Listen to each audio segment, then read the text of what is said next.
Thank you very much, Governor Keating and Mrs. Keating, Reverend Graham, to the families of those who have been lost and wounded, to the people of Oklahoma City who have endured so much, and the people of this wonderful state, to all of you who are here as our fellow Americans. I am honored to be here to represent the American people, but I have to tell you that Hillary and I also come as parents, as husband and wife, as people who were your neighbors for some of the best years of our lives.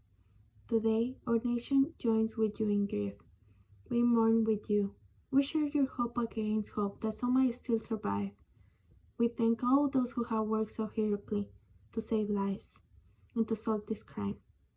Those here in Oklahoma and those who are all across this great land, and many who left their own lives to come here to work hand in hand with you. We pledge to do all we can to help you heal the injured, to rebuild this city, and to bring to justice those who did this evil. This terrible sin took the lives of our American family, innocent children in that building, only because their parents were trying to be good parents as well as good workers. Citizens in the building going about their daily business, and many there who served the rest of us, who worked to help the elderly and the disabled, who worked to support our farmers and our veterans, who worked to enforce our laws and to protect us.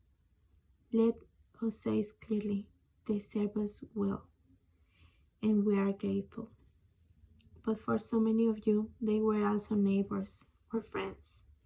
You saw them at church or the PTA meetings, at the civic clubs, at the ballpark. You know them in a way that all the rest of America could not. And to all the members of the families here present who have suffered loss, that we share your grief. Your pain is unimaginable, and we know that we cannot undo it. That's God's work. Our words seem small beside the loss you have endured, but I found a few I want to share today. I have been received a lot of letters in these last terrible days. One stood out because it came from a young widow and a mother of three whose own husband was murdered with over 200 other Americans when the Pan Am 103 was shut down. Here is what the woman said. I should say you today. The anger you feel is valid, but you must not allow yourselves to be consumed by it. The hurt you feel must not be allowed to turn into hate, but stand into the search for justice. The loss you feel must not paralyze your own lives. Instead, you must try to pay tribute to your loved ones by continuing to do all the things they left undone, thus ensuring they did not die in vain. Wise words from one who also knows.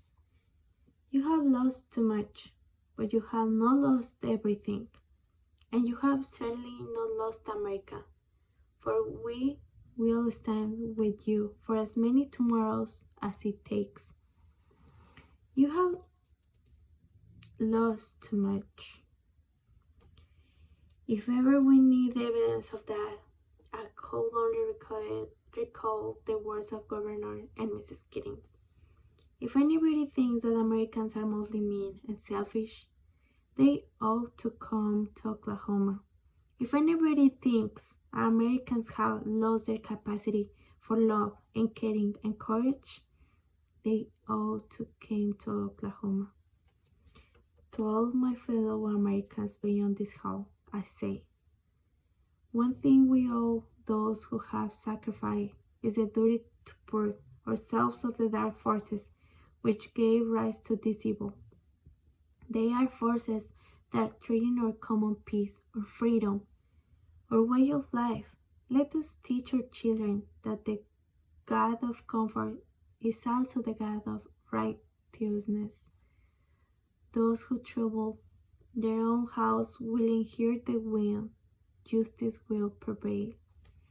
Let us let our own children know that we will stand against the forces of fear When there is talk of hatred, let us stand up and talk against it. When there is talk of violence, let us stand up and talk against it. In the face of death, let us honor life. As St. Paul admonished us, let us not be overcome by evil, but overcome evil with good. Yesterday, Hilary and I had the privilege of speaking with some children of other federal employees, children like those who were lost here. And one little girl said something we'll never forget. She said, "We should all plant a tree in memory of those children." So this morning, before we got on the plane to come here, at the White House, we planted a tree in honor of the children of Oklahoma. It was a dogwood with its wonderful spring flower and its deep, enduring roots. It embodies the lesson of the Psalms that the life of a good person is like a tree whose leaf does not wither. My fellow Americans, a tree takes a long time to grow, and wounds take a long time to heal. But we must begin. Those who are lost now belong to God. Someday we will be with them, but until that happens, their legacy must be our lives. Thank you all, and God bless you.